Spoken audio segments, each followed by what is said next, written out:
Hello friends, எல்லோரும் எப்படி இருக்கீங்க? எல்லோரும் நல்லா இருக்கீங்கன்னு நம்புகிறேன். இன்றைக்கி பிறந்தநாள், திருமண நாள் கொண்டாடும் அனைவருக்கும் இனிய பிறந்தநாள் வாழ்த்துக்கள், திருமண நாள் நல்வாழ்த்துக்கள். 2-3 சிஸ்டர் கேட்டே இருந்தீங்க, மேரேஜ் ஸ்டோரிஸ் போடுங்க, எப்படி மேரேஜ் ஆச்சு, டெல்லிக்கு எப்படி போனீங்க அப்படின்னு சொல்லிட்டு அதெல்லாம் ஸ்டோரியாக போடுங்கன்னு சொல்லியிருந்தீங்க. என்னோடய மேரேஜ் ஸ்டோரி கேட்டிங்கன்னா நீங்கள் சிரிச்சிருவீங்க. ஏன்னா அப்படி ஒரு ஸ்டோரி. அதை நான் உங்கள் கூட ஷேர் பண்ணுறேன். எப்படி எனக்கு என் வீட்டுக்கார் தெரியும்னாக்கா, என் வீட்டுக்கார் நான் கல்யாணத்து அன்னைக்கு தான் பார்த்தேன். அதுக்கு முன்னாடி நான் பார்க்கல. இப்போ கல்யாணத்துக்கு முன்னாடி நடந்ததை நான் சொல்கிறேன். அப்புறம் கல்யாணத்துக்கு அப்புறம் எப்படியெல்லாம் நான் டெல்லிக்கு வந்தேன், எப்படி இதெல்லாம் கொஞ்சம் எனக்கு இதாச்சு அப்படிங்கிறது, செட் ஆச்சு அப்படிங்கிறது எல்லாத்தையும் நான் பார்ட் 2ல் போடுறேன். என்னோடய மேரேஜ் ஆல்பத்தை பற்றியும் நான் இன்னொருக்கா உங்களுக்கு டீட்டெயிலாக சொல்கிறேன். என்னோடய ஃபேமிலிஸ் எல்லாம் எப்படி இருக்காங்கன்னு சொல்லிட்டு அதை உங்களுக்கு டீட்டெயிலாக இன்னொரு நாளைக்கு நான் சொல்கிறேன். என் வீட்டுக்காரை எனக்கு ஃபஸ்ட்டு பொண்ணு கேட்டது எத்தனை வயசு தெரியுங்களா? கேட்டால் நம்பவே மாட்டிங்களே, 13 வயசில் என்ன பொண்ணு கேட்டாங்க. நிஜமாக தாங்க ஃப்ரெண்ட்ஸ், எனக்கு 13 வயசு அப்போ என்ன பொண்ணு கேட்டாங்க. ஸ்கூல்லையெல்லாம் நம்ம படிக்கும்போது ஃப்ரெண்ட்ஸுங்கெல்லாம் ஒரு நிக் நேம் வைப்பாங்க தெரியுங்களா? எனக்கு என்ன பேர் தெரியுங்களா வச்சாங்க? அப்போவே டெல்லிக்காரன் தான் கூப்பிடுவாங்க. ஆனால் நான் கனவுல கூட நினச்சி பார்க்கல அது உண்மையாகவே நடக்கும்னு சொல்லிட்டு. எங்கள் வீட்டுக்காரர் எங்களுக்கு சொந்தக்காரங்கன்னா கொஞ்சம் தூரத்து சொந்தக்காரங்க. எப்படின்னாக்கா, என் வீட்டுக்காரோட அத்தை அப்படி வேணாம், எங்கள் அம்மாவோட அண்ணா இருக்கிறாங்கல்ல, அவங்க ஒய்ஃபோட தாய் மாமா தான் எங்கள் மாமனார். புரியுதா? சுற்றிட்டு வரேன்னா அவரோட தாய் மாமா தான் எங்கள் மாமனார். அவங்க மூலியமாக தான் எங்களுக்கு ஃபஸ்ட்டு என்ன பொண்ணு பார்க்க வந்தார். என் மாமனார் தான் என்ன பொண்ணு பார்க்க வந்தார். நிஜமாகவே கல்யாணத்தப்போ தான் எங்கள் வீட்டுக்காரர் என்ன பார்க்குறாரு, நானும் என் வீட்டுக்காரை பார்க்குறேன். அதுக்கு முன்னாடி வீட்டுக்காரை நான் பார்த்தது கிடையாது, அவரும் என்னை பார்த்தது கிடையாது. என் மாமனார் மாமியார் வேணால் நான் முதலையே பார்த்துருக்கேன். அவங்க வருவாங்க, பேசுவாங்க. அதனால் எனக்கு அவங்கள முதலே தெரியும். ஃபஸ்ட்டு என் வீட்டுக்காருக்கு என்னை எப்படி பொண்ணு கேட்க வந்தாங்கன்னாக்கா, இப்போ நான் என் கிராமத்தை பற்றி சொல்லிடுறேன். கிராமத்தை பற்றி சொன்னால் தான் உங்களுக்கு கொஞ்சம் ஈஸியாக இருக்கும் புரிஞ்சுக்கிறதுக்கு. இல்லைனாக்கா உங்களுக்கு என்னடா இந்த சின்ன வயசுலேயே இப்படி பொண்ணு கேட்க வந்தாங்களான்னு சொல்லி நினச்சிக்குவீங்க. எங்கள் ஊரில் ஒரு கிராமத்து சைட்லலாம் ஒரு வழக்கம் இருக்குது. அதாவது கிராமத்தில் ஒரு வீட்டுக்குள்ள ஒரு பையனுக்கோ இல்லை ஒரு பொண்ணுக்கோ பொண்ணு பார்க்குறாங்களோ மாப்பிள்ளை பார்க்குறாங்கனாக்கா, அந்த ஊர் திருவிழா தான் சூஸ் பண்ணுவாங்க ஃபஸ்ட்டு. அப்படி பார்க்குறது வழக்கம். அப்படி இருக்கும்போது என்னை நிறைய பேர் பொண்ணு கேட்டு வந்திருக்காங்க. ரோட்டில் போகிற வரவெல்லாம் என்னை பொண்ணு கேட்க வந்திருக்கிறேன் நிறைய பேர். நிறைய பேர் பொண்ணு கேட்ட வந்திருக்காங்க. எல்லாமே எங்கள் அப்பா தான் ரிஜெக்ட். இந்த இவர் கவுண்டமணி சொல்லுவார், ஏ ரிஜெக்ட் அன்ரிஜெக்டட் அப்படின்னு சொல்லுவார்ல, அந்த மாதிரி தான் எங்கள் அப்பா எல்லாம் பண்ணிகிட்டு இருந்தார். எங்கள் அப்பா என்னை முக்கால்வாசி யாருக்குமே தெரியக்கூடாதுன்னே வீட்டுக்குள்ளேயே வச்சு வளர்த்துவார். நான் கோயம்புத்தூரில் இருந்திருக்கேன். ஆனால் சேலத்துக்கு போகணும். வருஷத்துக்கு ஒருக்கா எப்படி இந்த கெஸ்ட் ஹவுஸ் மாதிரி தான் போயிட்டு வருவோம். மாதத்துக்கு ஒருக்கா வருஷத்தில் ஒரு மாதம் இருந்துட்டு வருவோம். ஏன்னாக்கா அந்த ஊரில் ஒரு வழக்கம் இருக்குது. கோயில் திருவிழா ஊரில் இருக்கிறவங்க எல்லாருமே சேர்ந்துக்கணும். ஒரே கேஸ்ட்டு தான். நாங்கள் எல்லா ஊரில் இருக்கிறவங்க மொத்தம் ஒரே கேஸ்ட் தான் இருப்போம். அதில் கொஞ்சம் இந்த தமிழ் பேசுகிறவங்க இந்த மாதிரி கலந்துருப்பாங்க. நாங்கள் தெலுங்கு பேசுகிறவங்க. அப்புறம் எங்கள் ஊர் திருவிழா நடந்துச்சுன்னா எல்லா வெளியூருக்கு போனவங்க எல்லாருமே அந்த திருவிழா கண்டிப்பாக வந்தாகணும். ஏன்னாக்கா ஊர் திருவிழா நடத்துகிற அன்னைக்கே தான் நடந்து முடிஞ்சு திங்கக்கிழமை சாமி அழைப்பாங்க, செவ்வாய்க்கிழமை பொங்க வைப்பாங்க, புதன்கிழமை என்ன பண்ணுவாங்கனாக்கா, நம்ம இறந்து போன முன்னோர்களுக்கு திதி கொடுப்பாங்க. இங்கே எந்த ஊர்லேயும் நீங்கள் கேள்விப்பட்டிருக்க மாட்டீங்க. திதி கொடுக்கறது எங்கேயோ கோயிலில் போய் ஏதோ ஒன்று பண்ணி தான் கொடுப்பாங்க. ஆனால் எங்கள் குடும்ப வழக்கப்படி அம்மனுக்கு திருவிழா எடுக்கும்போது தான் எங்கள் முன்னோர்களுக்கு நாங்கள் சாமி கும்பிடுவோம். அந்த பழக்கம் இன்னும் ஃபாலோ பண்ணிட்டு தான் இருக்கிறாங்க. அப்படி இருக்கும்போது ஒரு தொப்புள் கொடி உறவு, இப்போ எங்கள் தாத்தாவோட தொப்புள் வழியாக வந்தவங்க அந்த உறவெல்லாம் சேர்ந்து ஒரு கும்பலாக இடுகாடு இருக்குது பார்த்தீங்களா, இடுகாட்டில் மெயின் ரோட்டில் வச்சு கும்பிடுவாங்க. அது ஊரே ஜெகஜோஜியாக இருக்கும். ஊருக்கு நான் ஒரு வாட்டி போனாக்கா உங்களுக்கு நான் காமிக்கிறேன் அது எப்படி பண்ணுவாங்கன்னு சொல்லிட்டு. அந்த மாதிரி எல்லாம் சேர்ந்து கும்பிடுவாங்க. இது வரைக்கும் நீங்கள் இந்த மாதிரி எங்கேயும் கேள்விப்பட்டது கிடையாது. ஆனால் எங்கள் ஊரில் அப்படித்தான் நடக்கும். அன்றைக்கி இடுகாட்டுக்கு சாமி எடுத்துகிட்டு போவாங்க. சுடுகாடு பக்கமாக எடுத்துகிட்டு போவாங்க. சாமி அலங்காரம் பண்ணி எடுத்துகிட்டு போவாங்க. எங்கள் குலதெய்வத்தை எடுத்துகிட்டு போவாங்க. அவங்க சாமி வந்ததுக்கப்புறம் தான் நாங்கள் பூஜையை சுரு பண்ண முடியும். தாத்தா பாட்டிங்களுக்கு சாமி கும்பிட முடியும். அதுக்கப்புறமா தான் கடவுளுக்கு மஞ்சள் நீர் வியாழக்கிழமை அன்னைக்கு மஞ்சள் நீர் ஆட்டம் கொண்டாடுவாங்க. இது நீங்கள் எங்கேயுமே கேள்விப்பட்டிருக்க மாட்டீங்க. நான் ஊருக்கு போனால் உங்களுக்கு நான் அதை வீடியோ எடுத்து அப்லோட் பண்ணுறேன். அப்போ உங்களுக்கு ஈஸியாக இருக்கும் புரியறதுக்கு. அப்புறம் என் வீட்டுக்காரர் எங்கள் மாமனார் இப்படி தான் எங்கள் ஊரில் என்னை பொண்ணு கேட்க வருவாங்க. இது சாதாரணமாக நடந்த விஷயந்தான். இதனால் எனக்கு பெருசாக தெரியாது. எனக்கு கிட்டத்தட்ட ஒரு 12 வயசுல என்னை பொண்ணு கேட்க வந்திருக்கிறாங்க. நிறைய பேர் பொண்ணு கேட்டு வந்திருக்கிறாங்க. ஏன்னா நான் ஹைட்டாக இருப்பேன். அப்போவே வந்து 12 வயசு 13 வயசு மாதிரி தெரியாது, ஒரு 18 வயசு பொண்ணு மாதிரி இருப்பேன். அதனால் நிறையா பேர் என்ன பொண்ணு கேட்க வந்திருக்காங்க வீட்டுக்கு. எனக்கு அது பெருசாக தெரியாது. நான் சும்மா வீட்டில் நின்றுட்டே இருப்பேன். எங்கள் அப்பா அந்த கிளாஸில் டீ எடுத்துகிட்டு வா, அதை எடுத்துகிட்டு வா, இதை எடுத்துகிட்டு வானெல்லாம் யாரும் சொல்ல மாட்டாங்க. ஏன்னா வந்து நான் அப்படியே நின்றுக்கிட்டே இருப்பேன். என்னை பார்த்துட்டு அப்படியே போயிடுவாங்க. இந்த பழக்க வழக்கம் தான். அப்புறம் எங்கள் மாமனார் என்ன பண்ணாருனாக்கா, எங்கள் வீட்டுக்காருக்கு அப்போ 27 வயசு. நீங்கள் யோசிச்சு பாருங்கள், எனக்கு 13 வயசு, எங்கள் வீட்டுக்காருக்கு 27 வயசு. எவ்வளோ டிஃப்ரெண்ட்டுன்னு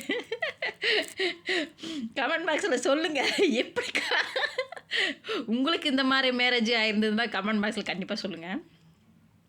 அப்புறம் நான் எங்கள் மாமனார் சேலத்துக்கு பொண்ணு பார்க்க வந்திருக்கிறாரு. எங்கள் அத்தையோட வீட்டு பக்கத்தில் யாரோ சொந்தக்காரங்க இருக்காங்கன்னு சொல்லிட்டு பொண்ணு பார்க்க வந்திருக்கிறாரு. பார்த்துட்டு வரும்போது எங்கள் அத்தையை பார்க்க வீட்டுக்கு வந்திருக்கிறாங்க. அவரு அக்கா பொண்ணு தானே எங்கள் அத்தை, அதனால் பார்க்க வந்திருக்கிறாங்க. பார்க்க வந்த இடத்துல பேசிட்டு உட்காந்து பேசினேன். எங்கள் அத்தை வீட்டுக்கு ஆப்போசிட்டில் வந்து எங்கள் பெரியம்மா வீடு இருக்குது. இவருக்கு பொண்ணு செட் ஆகலை போல், பிடிக்கல, எங்கள் மாமனாருக்கு பிடிக்கல. அப்புறம் இவங்கள பார்த்து பேசிவிட்டு சரி நான் போயிட்டு வரேம்மா அப்படின்னு சொல்லிட்டு வெளியே வரும்போது எங்கள் பெரியம்மா வீட்டில் வெளியே வந்து கொஞ்சம் அப்படியே அப்போ குடிசை வீடு தானே, கிராமத்தில் மேக்ஸிமம் குடிசை வீடு தான். எங்கள் பெரியம்மா வீடு அப்படி தான் இருக்கும். இவங்க அப்படியே ரோட்டில் வரும்போது வெளியே நின்று அப்படியே சொந்தக்காரங்கன்னு சொல்லிட்டு இன்னும் பேசியிருக்கிறாங்க. இவங்க இப்போ எங்கள் பாட்டி அங்கே தான் உட்காந்துருந்தாங்க, பேசிகிட்டு இருந்தாங்க, 2 வார்த்தை பேசிகிட்டு இருந்தாங்க. அப்போ வெளியே வந்து ஒரு ஃபோட்டோ ஒன்று மாட்டியிருந்தது. அந்த ஃபோட்டோவை பார்த்துட்டு எங்கள் மாமனாருக்கு பிடிச்சிருந்தது என்னை பார்த்துட்டு. அப்புறம் இந்த பொண்ணு யார், இந்த பொண்ணு நல்லாயிருக்கு. அப்போ எனக்கு வயசு 12 வயசு அந்த ஃபோட்டோவில் பார்க்கும்போது. அப்புறம் என்னை பார்க்க வர மணிக்கு 13 வயசு. இந்த பொண்ணு நல்லா இருக்கே அப்படின்னு சொல்லிட்டு எங்கள் அத்தைக்கு என்னன்னாக்கா அவங்க பையனை கல்யாணம் பண்ணி கொடுக்கணும்னு ஆசை. என்னை வந்து அவங்க பையனை கட்டி வைக்கணுங்கிற ஆசை. ஆனால் அவர் வந்து கொஞ்சம் குட்டையாக இருப்பாரா. எங்கள் அப்பா வந்துட்டு செட் ஆகாது, இவன் ரொம்ப இருக்கிறதுலே ரொம்ப கொட்டை கத்திரிக்காய், என் பிள்ளைக படமாத்தில் பாதி செட் ஆகாது அப்படின்னு சொல்லிட்டு வேணான்னு சொல்லிட்டாங்க. சரி இவங்களுக்குனா சரி பொண்ணு கொடுப்பாங்களா. எங்கள் அத்தைக்கு ஒரு டவுட்டு தான், இவ்வளோ செல்லமாக வளர்த்தே பொண்ணை எங்கே எப்படி போய் தில்லி கொடுக்க போகிறாங்க. சரி கொடுத்து பாப்பா கொடுப்பாங்களா இல்லையான்னு ஒரு டவுட்டில் தான் கொடுத்தாங்க. அப்புறம் அட்ரஸ் கொடுத்துருக்காங்க. அப்புறம் எங்கள் மாமனார், அதான் எங்கள் அத்தை சொன்னேன்ல, அவங்க அப்பா, இவங்க 2 பேர் சேர்ந்து என்னை ஃபஸ்ட் டைம் பொண்ணு பார்க்க எங்கள் வீட்டுக்கு வந்தாங்க. அப்போ திருவிழா அப்போ தான் 13 வயசு எனக்கு அப்போ. அப்போ நான் உள்ளே உட்காந்துட்டு இருந்தேன். நோம்பிக்கு போய் இப்போது சாமியெல்லாம் கும்பிட்டு தாவணி பாவாடை கட்டிட்டு நான் போய் சாமி கும்பிட்டு வந்து எனக்கு பொண்ணு பார்க்க வந்திருக்காங்கன்னு எனக்கு தெரியாது. அப்புறம் உள்ளே உட்காந்துட்டு இருந்தேன். என் மாமனாருக்கு என்னை வந்து பார்த்த அன்றைக்கே ரொம்ப பிடிச்சிருச்சு.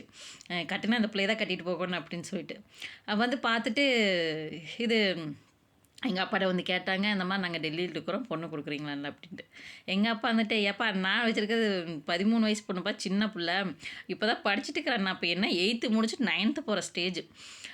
இப்போ தான் பிள்ளை கட்டி கொடுக்குற மாதிரி இல்லை, அவள் சின்ன பிள்ளை, நாங்கள் இப்போ கட்டி கொடுக்கல அப்படின்னு சொல்லிட்டு வச்சு அனுப்பிட்டாங்க. அப்புறம் அவரும் வந்துட்டார்.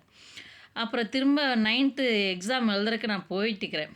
இவங்க என்னை பொண்ணு பார்க்க வராங்க, கோயம்புத்தூருக்கு வராங்க. கோயம்புத்தூரில் எங்கள் வீட்டுக்காரோட பெரியம்மா பொண்ணும் அங்கே இருக்கிறாங்க. அதனால் அவங்க பக்கத்துலேயே இருக்கிறாங்களா, அட்ரஸ் எப்படி கேட்டுக்கிட்டு தெரிஞ்சுக்கிட்டு இவங்க வந்துட்டு இருக்கிறாங்க. எனக்கு தெரியாது. நான் இன்றைக்கி எக்ஸாம் எழுதுறதுக்காக 9th எக்ஸாம் எழுதுறதுக்காக நானும் என் ஃப்ரெண்ட்ஸுங்களோட சேர்ந்து நடந்து போயிட்டுருக்குறோம் ரோட்டில். இவங்க வந்துட்டு இருக்கிறாங்க. ரோட்டில் பார்த்துட்டு என்ன கண்டுபிடிச்சிட்டாரு, எங்கள் மாமனார் கண்டுபிடிச்சிட்டாரு. நான் என் ஃப்ரெண்டோட அக்காவுக்கு வந்து குழந்த டெலிவரி ஆயிருந்தது. அந்த குழந்தைய வச்சுட்டு கொஞ்சிட்டு இருக்கிறேன். என் ஃப்ரெண்ட்ஸுங்க என்ன பண்ணாங்கனாக்கா, கடையில் போய் பேப்பர் வாங்குறதுக்காக போயிருந்தேன். நம்ம வந்து டெஸ்ட்டெல்லாம் வச்சாங்கனாக்கா பேப்பர் கடையிலேருந்து தானே வாங்கிட்டு போகணும். மிட்டம் டெஸ்ட்டெல்லாம் வச்சாங்கனாக்கா அப்படி பேப்பர் வாங்கிட்டு இருக்கிறாளுங்க. எக்ஸாம் எழுதுறதுக்காக பேப்பர் வாங்கிட்டு இருக்கிறாங்க. சரி நானும் அந்த குழந்தையோட கொஞ்சிகிட்டு இருக்கிறேன். குழந்தைய கொஞ்சி முடிச்சுட்டு இவளுக்கு பேப்பர் வாங்கிட்டு வர்றாங்க. கரெக்டாக என் மாமனார் நின்றுட்டு, அதான் அந்த பொண்ணு தான் மீனா, அந்த பொண்ணு தான் மீனா அப்படின்னு என் ஃப்ரெண்ட்ஸுங்களாம் பார்த்துட்டாங்க. இவங்க என்னடி மீனாவே குறி வச்சு பார்த்துட்டு பேசிகிட்டு இருக்கிறாங்க அப்படின்னு சொல்லிட்டு என் ஃப்ரெண்டுங்க 2 எல்லாம் பேசிகிட்டு இருக்கிறேன். நானும் ஆப்போசிட் டைரெக்ஷன் இருக்கேன். இவங்க இந்த பக்கம் ரோட்டுக்கு இந்த பக்கம் இருக்கிறாங்க. இவங்க பேப்பர் வாங்கிட்டு இருக்கிறாங்க. நான் அந்த பாப்பா கொஞ்சிட்டு கொடுத்துட்டு சரி எல்லாம் சேர்ந்து போகலான்னு போகிறோம். 2-3 ஸ்டெப் எடுத்து வச்சுட்டோம். அதுக்கப்புறமா என் ஃப்ரெண்டுக்கு வேறு திரும்பி பார்க்குறாங்க. அவங்களே எனக்கு தெரியல, அவர் கண்டுபிடிச்சிட்டாரு என்ன. நான் பார்க்கல அவரை, என் மாமனாரை நான் பார்க்கல. அப்புறம் திரும்பி உன்னை தாண்டி கூப்பிட்றாங்கடி அப்படின்னா என் ஃப்ரெண்டு சங்கீதா சொன்னான். அதுக்கப்புறம் திரும்பி பார்த்தாக்கா இவர் என் மாமனார் தான் எனக்கு தெரியுமே.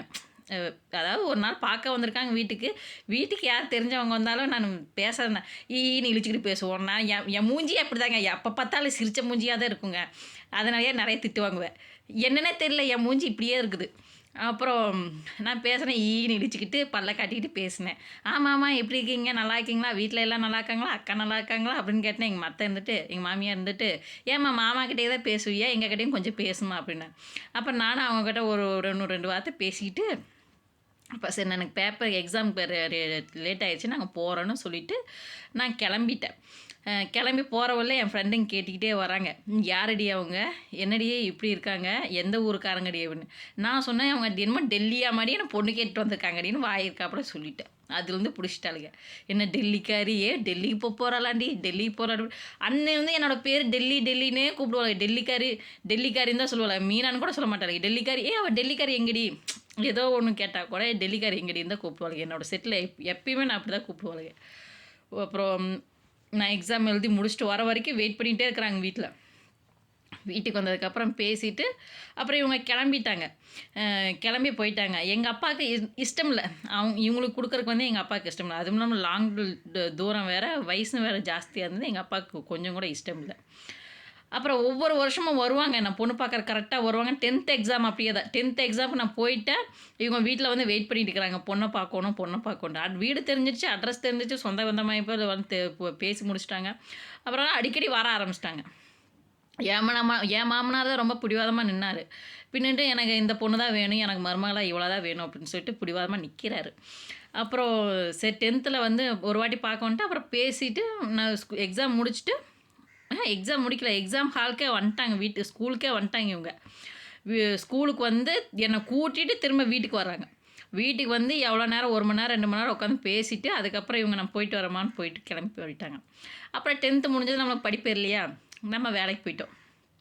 வேலைக்கு போயிட்டு வேலைக்கு போனதுக்கப்புறம் அவங்க ஒரு வருஷம் டச்சே இல்லை, வரவே இல்லை.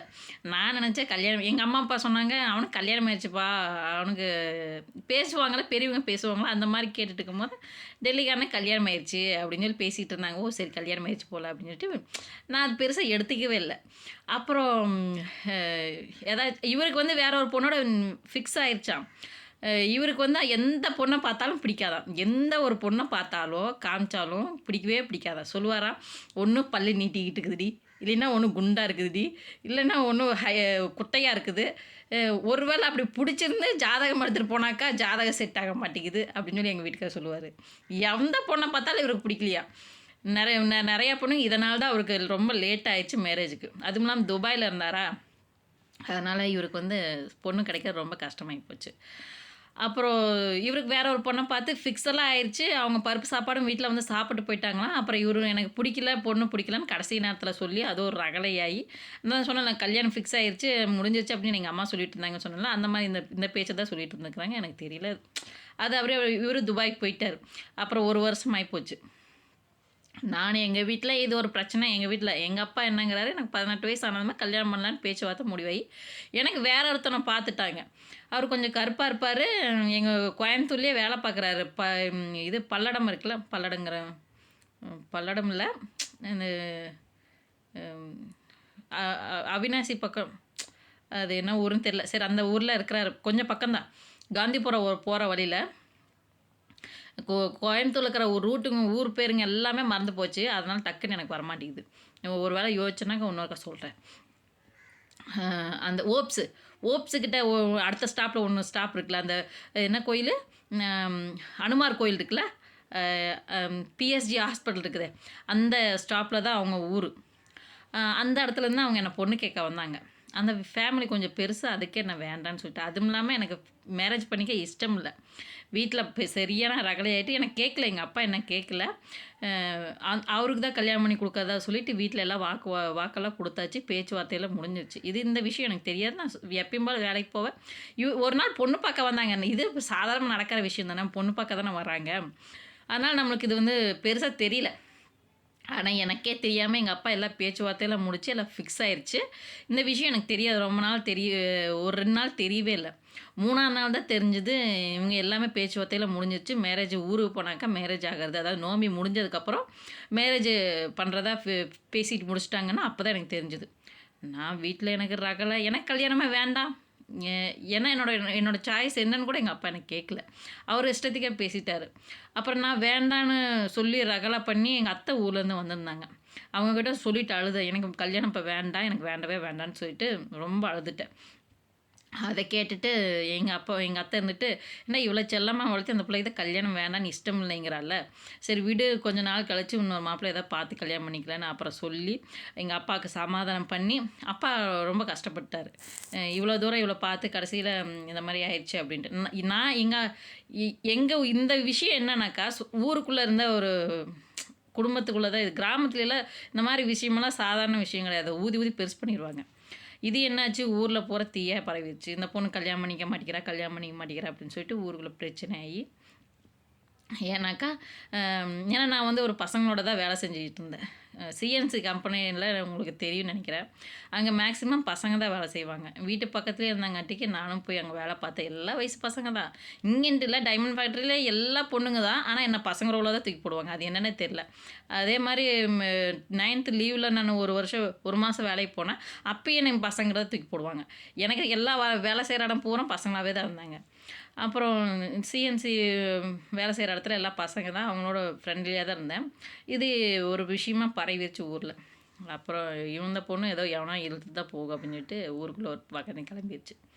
அப்பா இல்லை, நான் பார்த்து வைக்கிற பையனை தான் கல்யாணம் பண்ணுவேன்னு அப்பா ஸ்ட்ரிக்டாக சொன்னார், நம்பிக்கையோட சொன்னார். அதுக்கப்புறம் மனசு ரொம்ப தாங்கலை. நம்ம அப்பா இவ்வளோ நம்பிக்கை நம்ம மேலே வச்சுருக்கிற அப்படின்னு சொல்லிட்டு, சரி நீங்கள் எந்த பையனை காமிச்சாலும் கல்யாணம் பண்ணிக்கிறோம் அப்படின்னு சொல்லிட்டு அன்றைக்கி சாயங்காலம் தான் பேசிக்கிட்டே இருக்கிறோம். நைட்டு ஒரு 8 மணி வரைக்கும் எங்கள் மாமியார் ஃபோன் பண்ணாங்க. ஃபோன் பண்ணி இந்த மாதிரி நாங்கள் பொண்ணு பார்க்க வரோம் அப்படின்னு சொல்லி, இப்போ மீனா கல்யாணம் ஆயிடுச்சா, நாங்கள் பொண்ணு பார்க்க வரலான்ட்டு இருக்கிறோம் அப்படின்னு சொல்லி கேட்டது போது, நீங்கள் டில்லிக்காரங்களாச்சே, உங்களுக்கு பையனுக்கு நீ கல்யாணம் பண்ணல, உங்களுக்கு பையனுக்கு தான் கல்யாணம் ஆயிடுச்சுன்னு சொல்லி என்ன பேச்சுவார்த்தையில் ஊரில் நடந்துட்டு இருந்துச்சு, இப்போ என்ன பொண்ணு கேட்டு வரேங்கிறீங்க. இல்லை என் பையனுக்கு கல்யாணம் ஆகலை அப்படின்னு சொல்லிட்டு அப்புறம் வந்தாங்க. எங்கள் மாமியார் மாமனார் வந்தாங்க, பார்த்தாங்க, பேசினாங்க. இது எப்படி ஃபிக்ஸ் ஆச்சுன்னே தெரியல ஃப்ரெண்ட்ஸ். டக்குன்னு அப்படியே ஃபிக்ஸ் ஆயிடுச்சு. வந்து பார்த்துட்டு சரி நாங்கள் ஊருக்கு போயிட்டு வந்து சொல்கிறோம் அப்படின்னு சொல்லிட்டு இவங்களும் வந்துட்டாங்க. அப்புறம் நாங்களும் அது பெருசாக கண்டுக்கவே இல்லை. அப்புறம் ஒரு மாதம் இங்கே டில்லிக்கு வந்துட்டு இவங்க வீடு கொஞ்சம் ஆல்ட்ரேஷன் பண்ண வேண்டியது இருக்குது போல். நாங்கள் இருந்த வீடு இருந்தது, அந்த வீடு கொஞ்சம் ஆல்ட்ரேஷன் பண்ணிவிட்டு திரும்ப இவங்க வந்துட்டாங்க. வந்ததுமே எப்படி மேரேஜ் ஃபிக்ஸ் ஆச்சுன்னே தெரியல. எங்களுக்கு வந்து 11ஆந்தேதி ஃபிக்ஸ் பண்ணாங்க. ஜூன் 11ஆந்தேதி ஃபிக்ஸ் பண்ணாங்க மேரேஜ். எங்கள் அப்பாவுக்கு ரொம்ப ஆசை. கிராமத்துலலாம் மேக்ஸிமம் வந்து மண்டபத்துலலாம் கல்யாணம் பண்ண மாட்டாங்க, வீட்டில் தான் கல்யாணம் பண்ணுவாங்க. யாருக்குமே இது வரைக்கும் மண்டபத்தில் கல்யாணம் பண்ணதில்லை. ஆனால் எங்கள் அப்பாவுக்கு வந்து ரொம்ப ஆசைப்பட்டார், என்னை வந்து மண்டபத்தில் வச்சு தான் கல்யாணம் பண்ணணும்னு சொல்லிட்டு ரொம்ப ஆசைப்பட்டார். அப்புறம் எல்லாம் மண்டபத்துக்கெல்லாம் பணம் கட்டி, சாப்பாட்டுக்கெல்லாம் பணம் கட்டி எல்லாம் வேஸ்ட்டாக தான் போச்சு. பத்திரிக்கைலாம் அடித்து எல்லாம் அது குப்பையில் தான் போச்சு. யாருக்குமே கொடுக்க முடியல. ஏன்னாக்கா எங்கள் தாத்தா என்னோடய நிச்சயதார்த்தத்துக்கு நடக்க வச்சு நான் கூட்டிகிட்டு போகிறேன் ஊருக்கு. எங்கள் தாத்தாக்கு என் மேலேனா ரொம்ப பாசம். எங்கள் தாத்தா சொல்லிகிட்டே இருப்பார், என் பேத்தி போயிட்டா எனக்கு யார் சாப்பாடு போடுவாங்க, யார் சாப்பாடு போடுவாங்க. எங்கள் அம்மாட்ட சாப்பாடு கேட்டு வாங்கி சாப்பிட மாட்டார், எங்கிட்ட தான் வாங்கி சாப்பிடுவார். நான் வந்ததுக்கப்புறம், வேலையிலேருந்து வந்ததுக்கப்புறம் வீட்டை ஒட்டி தானே கம்பெனி, வேலைக்கு போயிட்டு வந்ததுக்கப்புறமா சாப்பாடு போட்டு கொடுப்பேன். எங்கிட்டயே தான் சாப்பிடுவார். அவர் குழந்தையிலேருந்தே நான் ரொம்ப பாசமாக வளர்த்தினார். கடைசியில் என்னோடய கல்யாணத்தன்னைக்கு இப்படி ஆகும்னு நினைக்கல. அப்புறம் வீட்டுக்கு நான் நடக்க வச்சு கூட்டிகிட்டு போகிறேன் ஊருக்கு கூட்டிகிட்டு போய் எல்லாருமே பார்த்துக்கிட்டு இருந்தோம். நல்லா தான் போயிட்டு இருந்துச்சு. நிச்சயதார்த்தம் கூட கிட்டத்தட்ட பக்கமாக வந்துச்சு. நிச்சயதார்த்தம் நடத்தினாங்க. நடத்தி முடிச்சு பருப்பு சாப்பாடு சாப்பிட்டு ட்ரெஸ் எல்லாம் எடுத்துட்டாங்க. எடுத்துட்டு 11ஆந்தேதி மேரேஜ்னு சொல்லியிருந்தாங்க. சரி 11ஆந்தேதிக்குன்னா இப்போ நான் ஒரு 3ஆந்தேதி 2ஆந்தேதி 3ஆந்தேதி கிட்டத்தட்ட நான் போய் கோயம்புத்தூர் எல்லாத்துக்கும் ஃப்ரெண்ட்ஸுங்களுக்கெல்லாம் பத்திரிக்கை கொண்டு விட்டு நான் கோயம்புத்தூருக்கு வந்திருந்தேன். நானும் எங்கள் அம்மா மட்டும்தான் வந்திருந்தோம். நானும் எங்கள் அம்மா என் தங்கச்சி மட்டும் வந்திருந்தோம். எங்கள் அப்பா மற்ற வேலையை பார்க்கறக்காக அங்கே வந்துட்டார். கோயம்புத்தூர் இருக்கிற ஆளுங்க எங்கள் அம்மா பெரியவங்களுக்கெல்லாம் பத்திரிக்கை கூப்பிட்டாங்க. நான் என்னோடய ஃப்ரெண்ட்ஸுக்கு வைக்கலான்னு சொல்லிட்டு நான் வந்திருந்தேன். 3ஆந்தேதி நைட்டு சாயங்காலம் வரைக்கும் எனக்கு ஃபோன் வந்துச்சு, எங்கள் அம்மாவுக்கு ஃபோன் வந்துச்சு, பிள்ளைய கூட்டிகிட்டு சீக்கிரம் ஊருக்கு வந்துடு அப்படின்னு சொல்லிட்டு, சேலத்துக்கு வந்துடுன்னு சொல்லிட்டு. அப்புறம் நாங்கள் அவசரமாக போகிறோம். அங்கே போய் பார்த்தா எங்கள் தாத்தா சொல்லிட்டாரு, என்னால் நம்பாதீங்க, எங்கள் பாப்பா கூட்டிகிட்டு போய் கோயிலில் வச்சு தாலி கட்டிடுங்க அப்படின்னு சொல்லிட்டு. ஒரு வாரம் இருக்குது கல்யாணத்துக்கு. கரெக்டாக 11ஆந்தேதினாக்கா எங்களுக்கு ஃபிக்ஸ் ஆனது. ஒரு வாரத்துக்கு கரெக்டாக முன்னாடி 4ஆந்தேதி கோயிலில் கூட்டிகிட்டு போய் தாலி கட்டிடுங்க அப்படின்னு சொல்லி சொன்னோன்னே அவசரமாக அங்கே இருந்த பக்கத்தில் இருந்த சொந்தக்காரங்களை எல்லாம் கூப்பிட்டு, அது நோம்பி டைம் ஆச்சு, எல்லாருமே இப்போ மேக்ஸிமம் நிறைய பேர் யாரும் ஊருக்கு போகல, அவங்களெல்லாம் கூப்பிட்டு வந்து அங்கேயே ஒரு பெருமாள் கோயில் இருக்குது. அந்த கோயிலுக்கு கூட்டிகிட்டு போய் சிம்பிளாக புடவை மட்டும் அப்படியே இப்போ கல்யாண புடவை கட்டி ஒரு நலுங்கு வைக்கல, ஒன்றும் வைக்கல, அவசர அவசரமாக கூட்டிகிட்டு போய் அங்கே கோயிலில் எனக்கு தாலி கட்டுனாங்க. அங்கே பெருமாள் கோயில் எனக்கு தாலி கழுத்தில் ஏறுது. எங்கள் வீட்டில் எங்கள் தாத்தா இறந்துட்டார். என் தாத்தாவுக்கு உயிர் போயிடுச்சு. என்னோடய கல்யாண நாளும் எங்கள் தாத்தா இறந்த நாளும் ஒரே நாள். அதே மாதிரி எங்கள் வீட்டில் கல்யாண வீடும் இலவு வீடும் ஒரே நாள் ஆகிப்போச்சு, ஒரே டைம் ஆகிப்போச்சு. எனக்கு தாலி கட்டினதுமே எங்கள் அப்பா அப்படியே எனக்கு என் கழுத்தில் ஏது எங்கள் அப்பா அப்படியே கண்ணீர் விட்டு அழுகிறார். என் பொண்ணுக்கு இப்படி கல்யாணம் ஆகுது அப்படின்னு சொல்லிட்டு. அவர் என்ன பண்ணுவார் யோசிச்சு பாருங்களேன், ஒரு பெற்றவங்களுக்கு எப்படி இருக்கணும். பொண்ணு கல்யாணம் பண்ணி புகுதன் வீட்டுக்கு போகிறோம், எங்கள் அப்பா இறந்து கிடக்கிறாரு, எப்படி இருக்கும். நாங்கள் அன்றைக்கி டீ கூட நிம்மதியாக கொடுக்கல, ஒரு சாப்பாடு கூட சாப்பிடல. உடனே அவசரமாக தாலி கட்டி வண்டியில் ஏற்றி விட்டு அனுப்பிட்டாங்க. போட்டுக்கிறதுக்கு ட்ரெஸ்ஸு கூட இல்லை எனக்கு, நிஜமாலுமே ட்ரெஸ்ஸு கூட இல்லை. எங்கள் மாமா பொண்ணு 2 பேர் மட்டும்தான் வண்டியில் ஏறிக்காங்க. அவங்க சேலம் பஸ் ஸ்டாப் வந்தோடனே இறங்கிக்குவாங்கன்னு சொன்னோன்னு எல்லோரும் அப்படியே என்னை கவனிக்கவே இல்லை. தாலி கட்டினது மட்டும்தான் எனக்கு தெரியும், கோயிலை சுற்றி வந்தது மட்டும்தான் எனக்கு தெரியும். அதுக்கப்புறம் பார்த்தா எங்கள் சொந்தக்காரங்க யாரையும் காணோம், எங்கள் அப்பா அம்மா யாரையும் காணோம். நான் திரும்பி தேடுறா, என்னை வச்சுனுப்பாம கூட யாருமே இல்லை. இவங்கள வண்டியில் ஏற்றி விட்றதுக்கு தான் எல்லாம் குளியிருந்தாங்க. வண்டியில் இவங்க பாட்டுக்கு ஏறி வந்துட்டாங்க. எங்கள் அப்பா அம்மா பாட்டுக்கு வீட்டுக்கு போயிட்டாங்க. எனக்குன்னா ரொம்ப சங்கடமாக போச்சு. எனக்கு தெரியாதுல்ல, தாத்தா இறந்த விஷயம் எனக்கு தெரியாது. என்னடா இது இப்படி என்னை வண்டி ஏற்றி விட்டாங்களே, யாரும் வந்து வண்டியை வழி அனுப்ப கூட வரலையே அப்படின்னு சொல்லிட்டு நான் அழுதுகிட்டே வண்டியில் உட்காந்துட்டு வர்றேன். எனக்குன்னா அன்றைக்கி ரொம்ப அழுகாச்சு, தாங்க முடியாத அழுவாச்சு. அப்படி அழுதுட்டு வண்டியில் உட்காந்துட்டு வர்றேன். என் வீட்டுக்காரு கண்ணில் தண்ணி ஒழுகுது. அந்த தண்ணி குடிச்சு இப்போ வாயில் பட்டதுமே கண்ணீர் தண்ணி என்ன இனிக்குது, உப்பு கறிக்கலையா, இனிக்குதான். என்னென்ன கூத்து பண்ணிட்டோம், என்னை சமாதானம் பண்ணுறதுக்கு இவங்களும் வண்டியில் என்னென்ன கூத்து பண்ணிட்டு வந்தாங்க. அப்புறம் எப்படியோ வீடு வந்து சேர்ந்தேன். அவங்க ஊர் திருச்செங்கோடு, என் வீட்டுக்காரோட ஊர். திருச்செங்கோடுக்கு வந்து சேர்ந்தோம். திருச்செங்கோடில் வந்து அப்புறம் அது இன்னொரு நாளைக்கு ஒரு நாள் ஸ்டோரி போடுறேன். இதுவே லேட் ஆயிடுச்சு, இதுவே ரொம்ப லென்த்தியாக போயிடுச்சுன்னு நினைக்கிறேன். அப்புறம் வந்து நம்ம சப்ஸ்கிரைபர் கேட்டிருந்தீங்க, அதாவது தாஜ்மஹால் பார்க்குற டைமிங் எப்படின்னு கேட்டிருந்தீங்க. டைமிங் வந்து காலைல சூரியன் உதிக்கிற நேரம் ஓப்பன் பண்ணுவாங்களாம். சாயங்காலம் அது சூரியன் மறையிற நேரத்தில் பந்து பண்ணுவாங்களாம். ஒருவேளை நீங்கள் இங்கேருந்து போகிறவங்களா இருந்தால் நைட் நேரத்தில் ட்ராவல் அவாய்ட் பண்ணிடுங்க. நிறைய ஆக்சிடெண்ட் ஆகுது, பனி பெய்யுதில்ல, அதனால் நிறைய ஆக்சிடெண்ட் ஆகுது. அதனால் ராத்திரி நேரத்தில் போகிற மாதிரி இருந்தால் அவாய்ட் பண்ணிடுங்க. காலையில் நேரத்தில் நீங்கள் வந்து 7 மணிக்கு போகலாம். சாயங்காலம் 5 மணி வரைக்கும் நீங்கள் உள்ளே என்ட்ரி ஆகிறதுக்கு டைம் இருக்குண்ணா. 5 மணிக்கு மேலே யாரும் உள்ளே என்ட்ரி ஆக முடியாதான். 5:30 வெளியே வந்துடுவோம்மா. இது வந்து அங்கே ரூல்ஸாக வச்சுருக்காங்க. அதே மாதிரி ஆதார் கார்டு ஏதோ ஒன்று எடுத்துகிட்டு போகணும். ஃபேமிலியில் யாராவது ஒருத்தருக்குன்னா அது இருந்தாகணும். ஆதார் கார்டு ஏதோ ப்ரூஃப் இருந்தால் தான் உள்ளே அலோட் பண்ணுவாங்க. அதான் நீங்கள் நல்லா ஞாபகம் வச்சுக்கோங்க. ஓகே ஃப்ரெண்ட்ஸ், நாளைக்கு இன்னொரு வீடியோவில் பார்க்கலாம். என்னோடய மேரேஜ் ஸ்டோரிஸ் எப்படி இருந்ததுன்னு சொல்லிட்டு கண்டிப்பாக கமெண்ட் பண்ணி சொல்லுங்கள். அப்புறம் எல்லா ஃப்ரெண்ட்ஸுக்கும் ஹாய். இன்றைக்கி சப்ஸ்கிரைபர் பேர் பற்றியும் சொல்ல, எதையுமே சொல்ல, அதனால் கோச்சிக்காதீங்க. ஒரு நாளைக்கு நான் எல்லாத்தோட பேரை லிஸ்ட் எழுதி உங்களுக்கு கண்டிப்பாக நான் சொல்கிறேன். ஓகே ஃப்ரெண்ட்ஸ், பாய். நெக்ஸ்ட் வீடியோவில் பார்க்கலாம்.